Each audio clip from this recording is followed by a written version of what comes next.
Welcome to the Focus and Chill podcast, where we discuss productivity tactics that work for neurodivergent individuals. Every episode, we interview guests with lived experience of neurodiversity who also have a solid productivity and habit game, and pass the learnings on to you, our wise and benevolent audience. We're your hosts, Jeremy and Joey. I'm Joey, and I coach creatives to get moving on their most ambitious projects through the power of solid habits and strong focus. I'm also a perpetual student of psychology and perpetually on a quest to a one-armed chin-up. And I'm Jeremy, a neurospicy software developer turned startup founder, building the Focus Bear app to help people with ADHD and autism thrive at work. My cool party trick is leaving parties early so I can get to sleep in time for my 2-hour-long morning routine.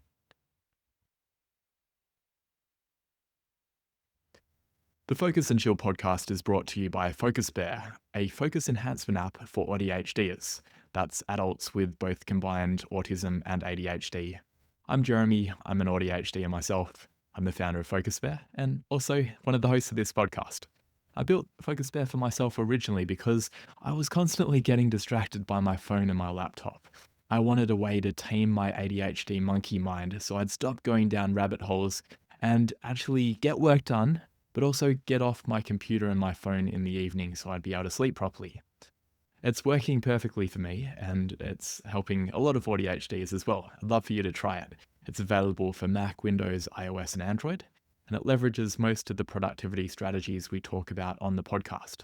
You can jump onto focusbear.io or just Google Focus Bear and try it out. Let me know what you think. Welcome to episode number 106 of the Focus and Chill podcast. I'm thrilled to be joined by Christina Keeble today.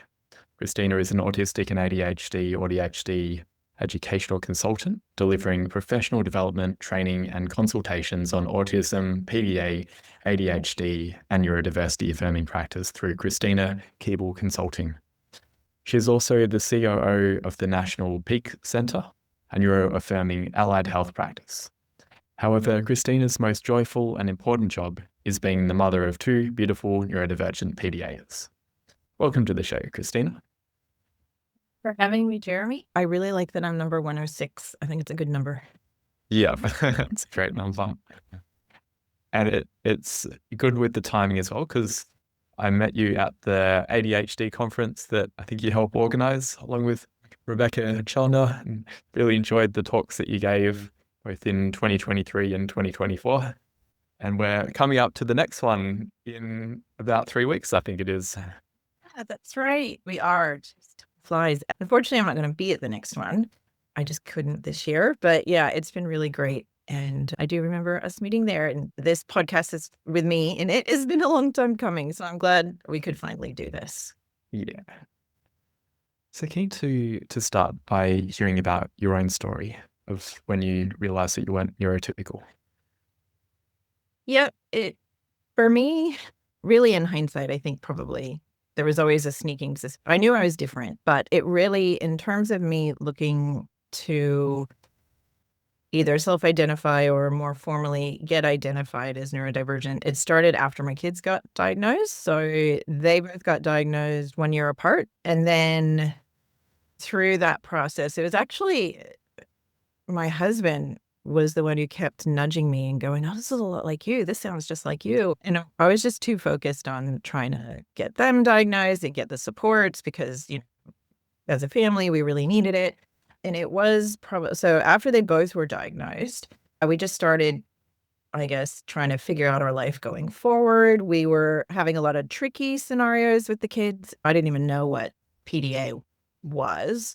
And both my kids are PDAers. And so I was trying to navigate all that. And my mental health wasn't coping with everything and with parenting. And in the end, it was my husband who was like, just go figure out what's going on. Go get assessed. Yeah, that's what led me to do it. And by the time my appointment came around, because you had to wait, there's always wait lists. By the time my appointment came around, I felt confident that I was autistic. But I had no concept. ADHD wasn't even on my radar. And so I went in looking for an autism diagnosis through a clinical psych.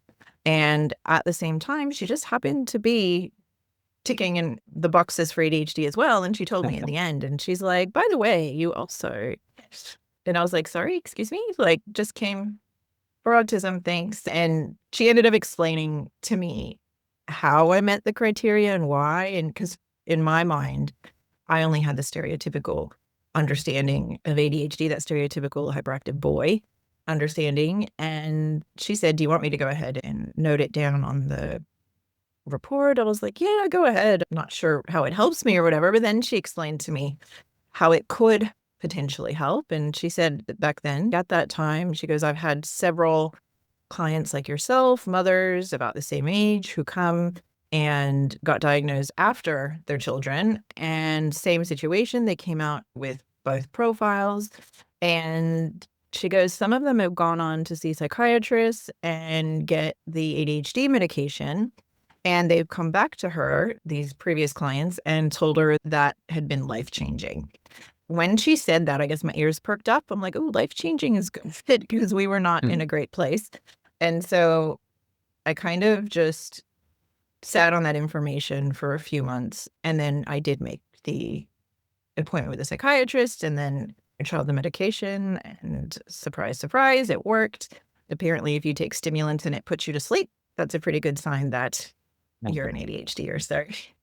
And that was one of the big things that actually the medication is on top of the diagnosis and the support I got afterwards. The medication was huge in helping me get my brain to a point where I could help get our family out of crisis. So it was a positive experience for all of us. I'm glad to hear that it went that smoothly. Because yeah. And for people who aren't familiar with PDA, could you explain that to the audience? Yeah. So PDA stands for Pathological Demand Avoidance. Sometimes people will refer to it as extreme demand avoidance or persistent drive for autonomy. There's a couple other names that are, I guess, perceived to be more affirming. And it's actually recognized currently as a behavior profile for some autistic people. It's not in any of the diagnosing manuals. It's more that profile. They recognize there are a cluster of characteristics that these people share. And part of it, it's oversimplistic, the explanation, but we don't have hours. But part of it is that it leads the individuals. We'll rewind that for a second. So with PDA, the individuals it's like a nervous system disability. So they have autonomic responses to perceived threats from their brain. And the perceived threats are everyday things, everyday what they call demands or expectations, like brushing your teeth or even eating food or putting your shoes on, getting dressed. And it even goes into the things that they love to do, their autistic spins and everything. And it's quite debilitating for the majority of PDAers from not being able to engage in life in the things that they love when they want to. And yeah, I'll stop there because it gets more complicated, but that's essentially what it is. And for us, we noticed it with our kids, everything was a struggle. It wasn't just, it was everything. It was a struggle with all of the things. We started to get school can't, or also known as school refusal. They're the typical autistic strategies that the therapists were giving us and that I had been trained in for many years. Anytime we went to implement those things like visuals, visual schedules, timers, countdowns, warnings for transitions, not only did it not work, but some of them seemed to make it worse, our kids' distress and stuff. So it was very confusing for us at the time, but now we know why. Are you having the information about what was lying underneath?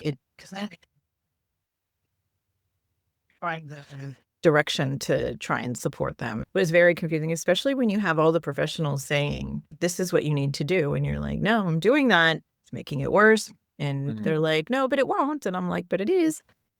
And then it becomes, what are you not doing right? How are you not implementing the strategies I'm telling you to do correctly? And it becomes very quickly the parent blame, which was very distressing in itself.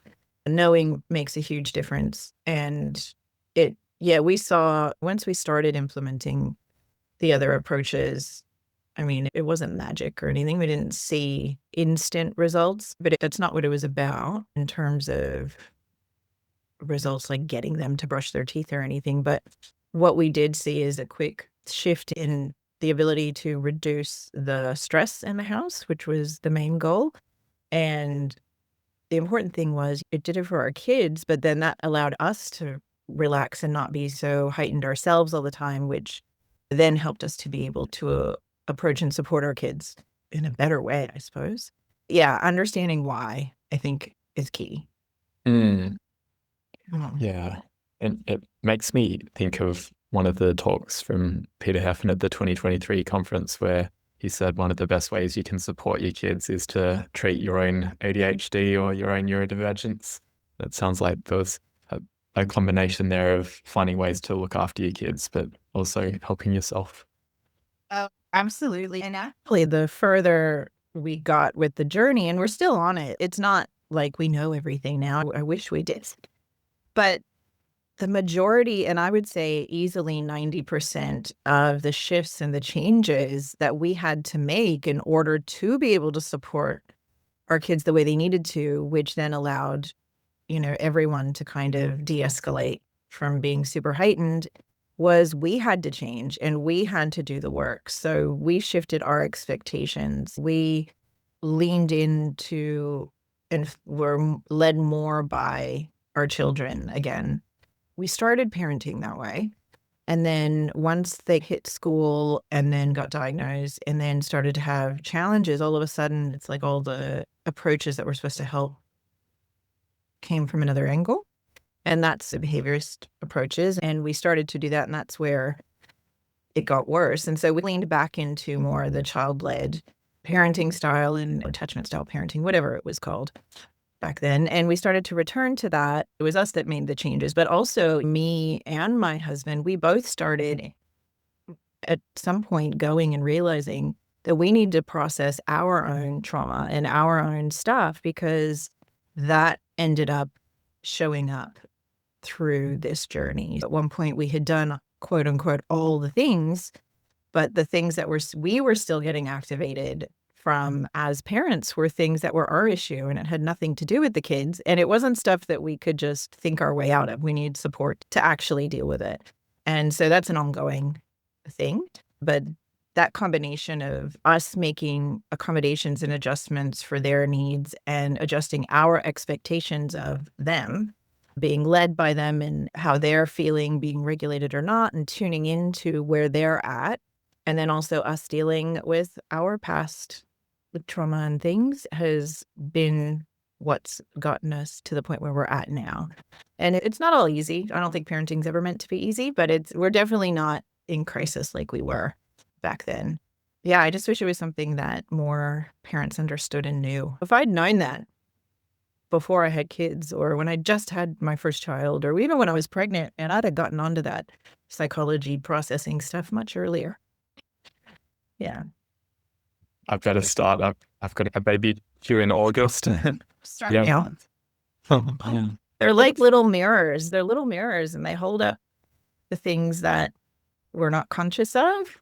And they also, when they're struggling and we're struggling, they hold up the mirror and show us what we need to work on. And yeah, that would be my one piece of advice is find a good therapist now and just get familiar with going. Yeah. All right. That'll be first thing on my to-do list after this. So we've spoken about, I guess, the challenges there of having children who have a PDA profile and some of the other challenges that come along with living life as someone who's gone through trauma in the past. But having made a lot of these really profound changes, I imagine you're now able to lean more into your strengths.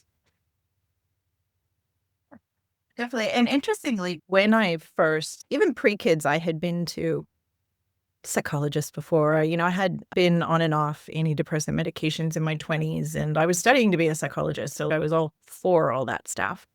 But I never considered myself someone who'd experienced trauma. It wasn't until much later, and we're in the middle of this parenting crisis or whatever, that I actually realized that I had experienced trauma. So again, I had this very narrow view of what trauma was.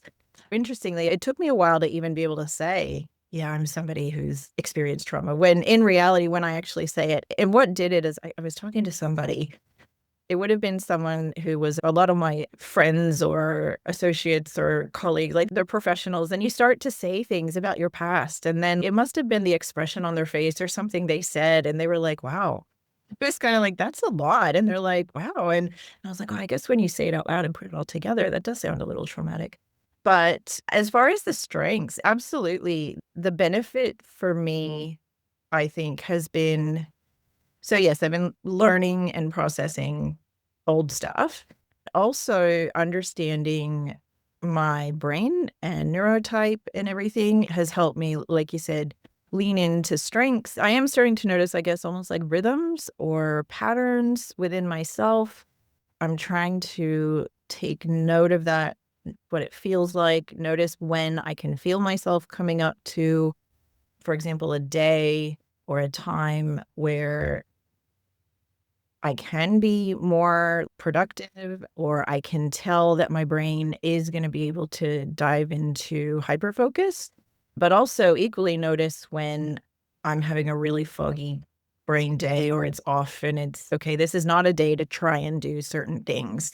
Because if I try and do those things that require hyperfocus, then I'm just setting myself up for failure. So what can I do today to just still get stuff done, but that doesn't require that amount of brain power? But I call it the harnessing hyperfocus. I like alliteration as well. But yeah, harnessing hyperfocus. And so I'm trying to recognize and use that because I realize what a powerful tool it is and how my creativity and ability to create and ability to produce things, I guess, quantity and quality of work is really good during those times. And what I haven't done in the past is when I was younger is actually notice when am I approaching those times where it's good to do that and also allow myself chunks of time in my day to fall into that space. Because once I get started, I don't want to stop in like an hour to then have to do something else. So making sure that I schedule in and do that stuff. And also the things that I engage in with my work, the things that I engage in are around my autistic spins and passions, which is, I guess, its own strength because it facilitates that hyperfocus and creativity. It's learning to harness it and recognize the rhythm and then ride the wave when it does hit. And that flows nicely into the next question around your work. Feel like the way that my work is kind of it's happened organically in terms of I do a lot, but I do a lot of different things, but it is all based around the same stuff as well. And the different aspects of it, I think, really help my brain because I get bored very easily. And in the past, pre-kids and when it was just me, pre-marriage, pre-kids, and it was just me working and doing different things, I used to struggle to stay in a place, either at work or a type of job before I'd graduated uni, for more than 2 years. And 2 years was, I was like, oh, I've been there a long time. And it would just be, I'd get bored of the routine. I don't know. My brain needs a lot of change and stimulation. And so kind of the way my business has evolved, it gives me that naturally. So at the moment, because people are like, what do you do? That's a long answer. At the moment with my consulting side, I'm still doing what I've always done with it and how it started, which is doing professional development talks or seminars or workshops around topics such as autism, PDA, neurodivergence, neurodiversity affirming practices, things. I still do that. So I do that for myself as in I'll create an event or I'll go and do that for someone else if they invite me to their school or their organization or conference and I'll speak at those. It's not my main thing, but I still see clients a couple times a week, and they're generally families who are reaching out for support because they are complex families with complex needs. And like me, when my family and I were in crisis, they need support. And so they eventually find their way to me, and then we'll have a couple of telehealth sessions, involve psychoeducation, strategy development, brainstorming, and the things off of that. And then I'll refer them on or connect them to other services as appropriate. So I still do a little bit of that. And now I guess I'm starting to lean more into the consulting and coaching side of things. What I mean by that is I'm starting to get more inquiries and opportunities to where schools contact me, kinders contact me, or business organizations, different ones contact me.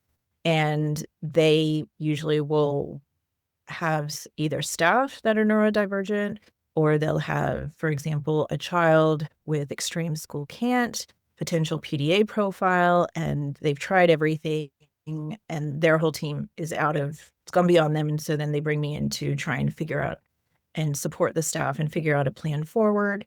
The organizations usually involve training and upskilling and making their policies and things neuro-affirming, and then also sometimes being that in between, let's say, two staff members or a manager and a staff member.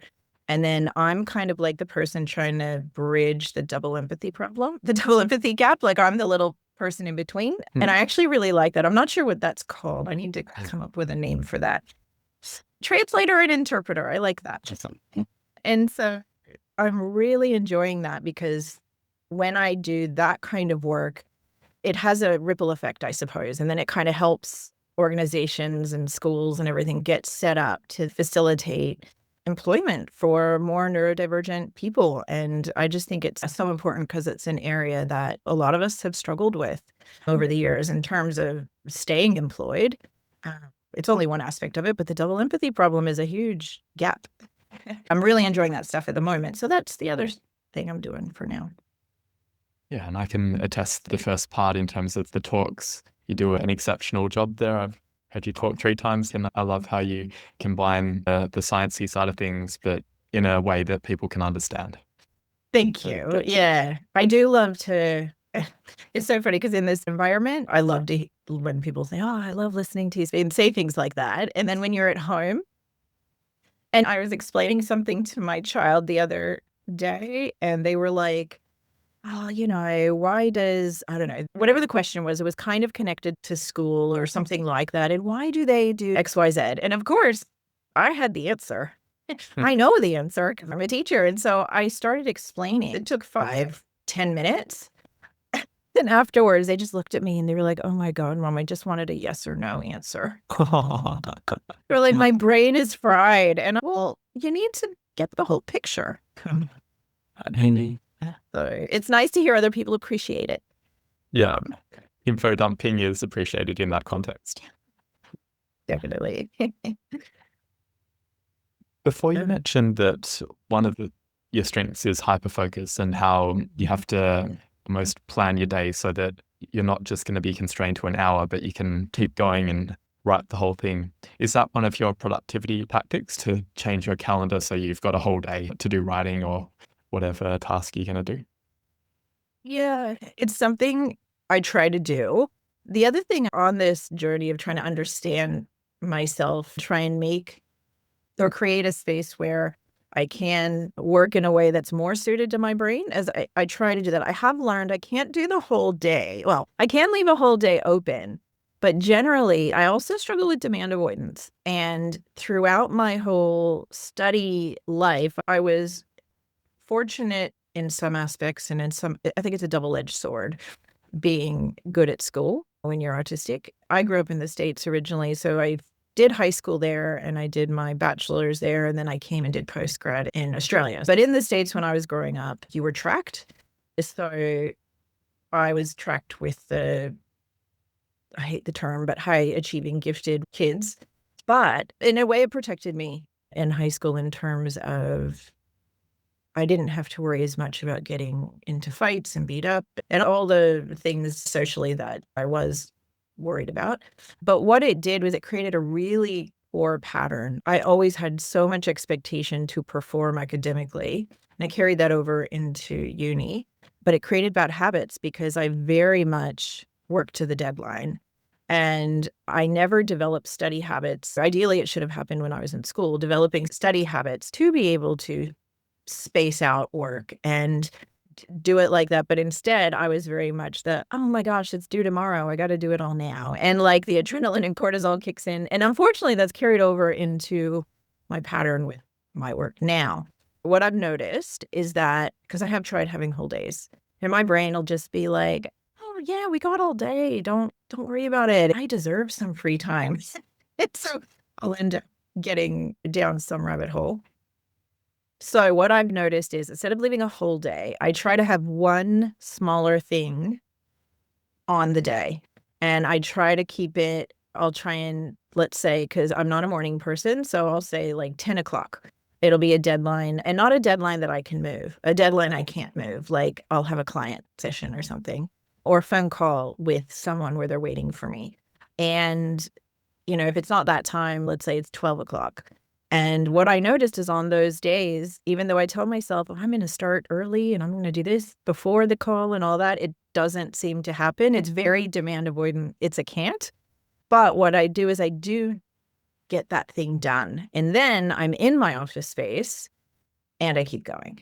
Where if I don't have that thing that makes me get out here away, because my office is just behind my house, it's attached to our shed.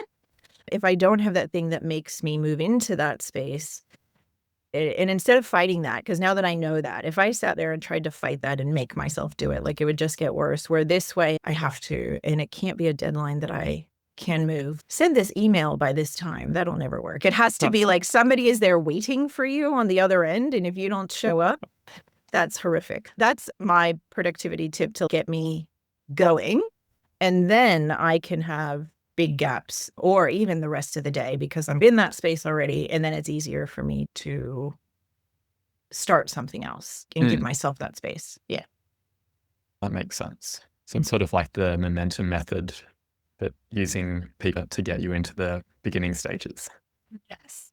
And the other thing, which I actually tell almost anyone who works within the neurodivergent space. So I haven't been brave enough to actually say this to, like, if an outside organization came to me and was like, I've been working with some of the libraries, like the library group in our area, and I would never go to them and say, oh, can you give me a fake deadline because it's late? But what I tell other neurodivergents, like if I'm collaborating or have something to do, and I feel safe and comfortable telling them that, I will say, if you need my slides by a certain day, I was like, I can do it. I said, but don't give me the real deadline. I said, don't give me the hard deadline, the day that you have to hand it to whoever. I say, give me a fake deadline. Don't ever let me know the real deadline, because my brain will switch and you won't get it. I have to have this like false deadline. When it's an outside organization, it's a little more stressful because I don't feel safe saying that. It's definitely down to the wire on those times. And yeah, so the fake deadline helps a lot. I always tell them, give it a fake deadline. That way, I'm going to be late, but that's okay because you haven't told me the real deadline. If that's a week or a few days later, then there's still space for me to actually get it to you on time. So that's my strategy. I don't know if that's healthy or not, but it works for me. That's a good point, actually, because I've had some situations where, say, there's a talk on the Friday and they'll say, now we want you to do a dress rehearsal with us on the Monday. And I think they actually don't really care about what happens during the dress rehearsal, but it's basically a fake deadline so that I think, gee, I need to impress them in the dress rehearsal. And they don't really care. They're just trying to make sure that I have it ready by then. Good idea, actually. What I have to actually, just based on what you just said, you just reminded me, what I have done with outside organizations or organizations that aren't led by neurodivergent people, basically, is if they say, I'm going to need the slides by then, I'll say to them, look, I usually deliver slides on the day because I'm still editing and tweaking the night before, which is true because I think so much about it. And it's just, there's always these last minute things. A lot of the organizations can be flexible with that. And they're like, okay, just make sure that you bring it on a USB, which I always do and whatnot. But I have had a few where they're like, we just can't do that because it's either there's too much involved behind the scenes that they have to do beforehand and stuff. And that is one that definitely has me running around. I'm up really late. Or like running around the night or the day before. But I like that idea of a dress rehearsal because, yeah, it is like a fake deadline. It's a clever tool. Are there any productivity tips that don't work? Also, the things that don't work for PDA kids as well. Oh, gosh. So for myself, and this would apply to PDA kids as well, but when people go, oh, just set a timer, I'm like, great. Yeah, like, sure, I can set a timer, but my brain is really good at ignoring those timers. No. Or it looks at the timer and now there's a timer, I'm not doing it. It's like, you can't make me do it now. So yeah, those typical, just set a timer things. And like, I've tried these, right? And what'll happen is I'll set a timer, but I'll end up doing something else. And it'll still be work related, but it won't be what I actually need it to be on. And if it's something where I need to kind of get into that hyper-focus space and create, the timer is going to ruin that. It just gets in the way of it because I know myself now that when I get into hyper-focus, I need to just be in there uninterrupted. Part of the reason why my office is not attached to my house, it's at the shed, because a lot of the times in the past when I was working in the house, just all the little interruptions just didn't give me that space and time. Yeah, doing things like a timer, or they're like, write a list. So I don't know why, but I hate lists. I will write a list, and it not intentionally, but I always 100% leave the list or lose the list. I don't know why the list thing doesn't work for me. There are list people, and I'm jealous of them because I can see how it'd be really helpful. The timer thing and the list thing, or if somebody just goes, oh, here's a template. Like if I'm having trouble and I'm needing to try and create a system or create a way to support myself and be more productive, I'm like, oh yeah, here, use this template. I need help. I know that I need someone to help me set up and get established a system. I can maintain a system if I like it and agree to it, but I actually need someone to support me through the setting it up process and not just give me a template. So those things definitely don't work. And even with taking my medication, my brain will tune out those timers, and it's definitely tricky. Do you have any thoughts on how timers could be tweaked? Because I'm building an app and it's basically a series of timers that have videos and things like that to try and make them stand out a bit more. But I wonder, do you think, is it possible to have a timer that would work? Or is it just the whole concept of, even though it's you who's saying, this is what I want to achieve, it's almost PDA against yourself, that the authority is your past self? Yeah, I think so. I definitely think I'm sure that there's a way to make timers work. I think in terms of different neurodivergent profiles will respond differently. I know people who work amazingly on timers. I think part of my brain's ability to end up tuning them out is that they're all the same.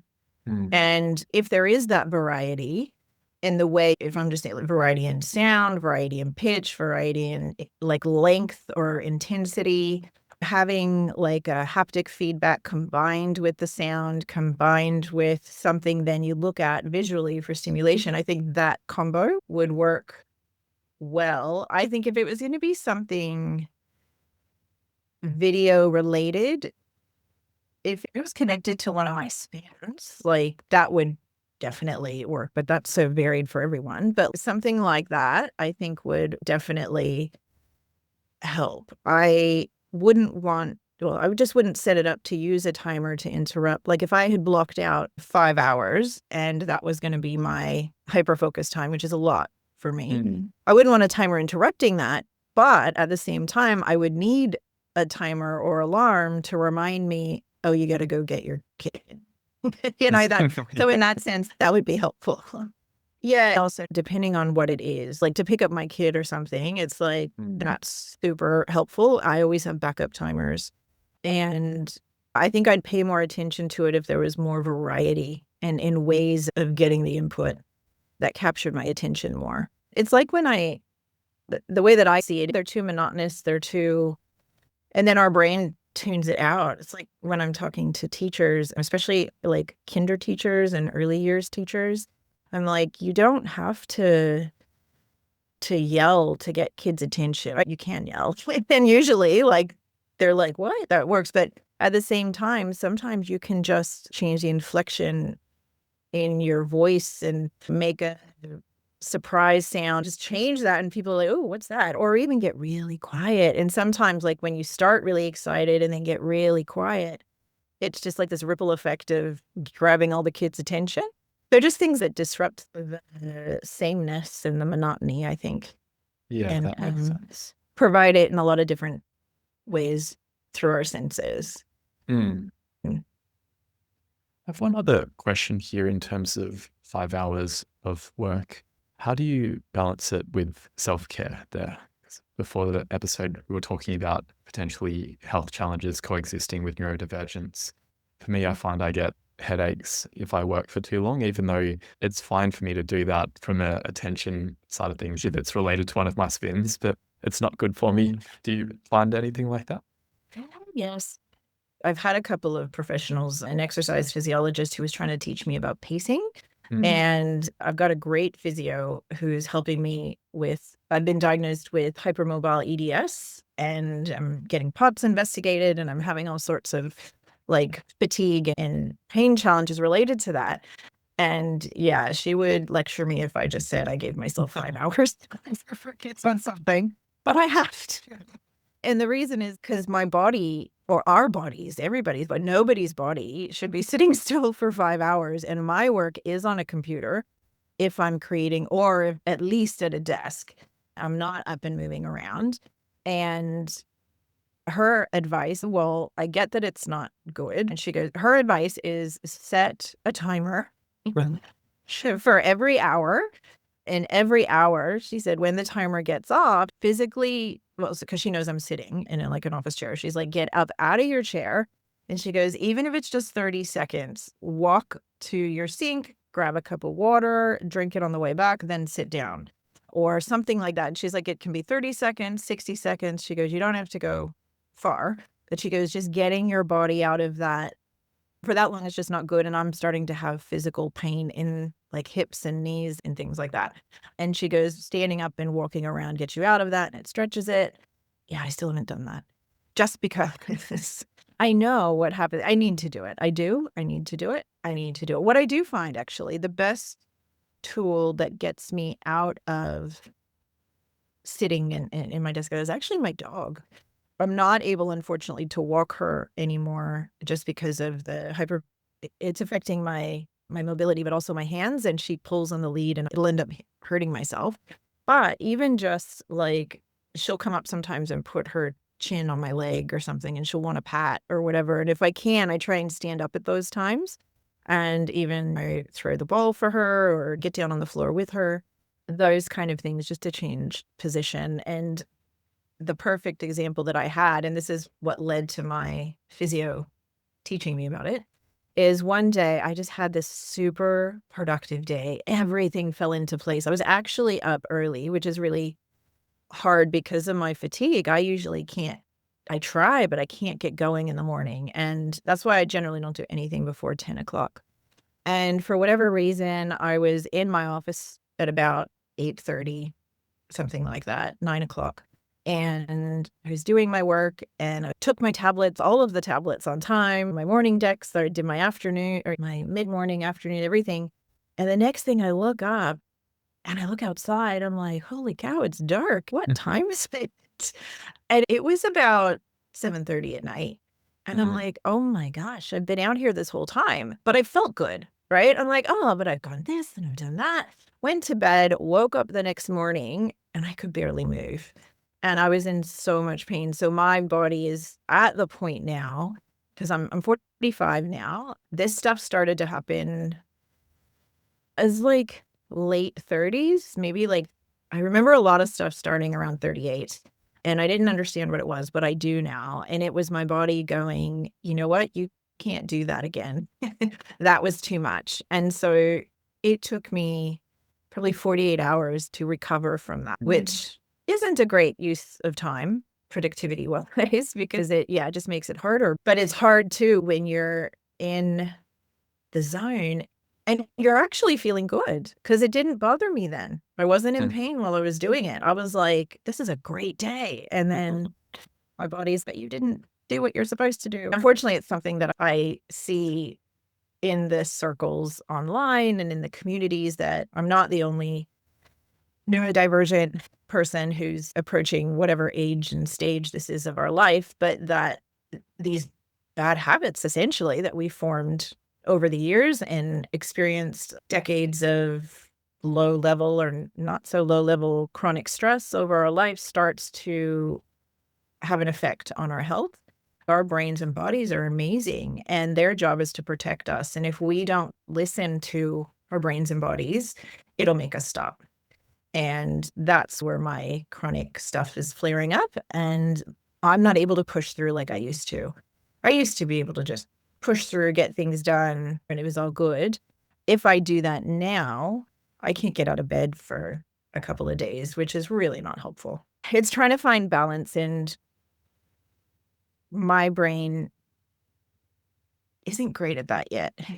Still working on that because I love those days when I'm just feel so connected and in the zone and productive and I feel happy. But we got to find a way that works for neurodivergent people because I've heard from a lot of people like myself who need that level of stimulation, who like that level of hyperfocus and stuff. We need to find a way where pacing is tweaked for us, I think, that we can still get the dopamine and all that, but in a more balanced way.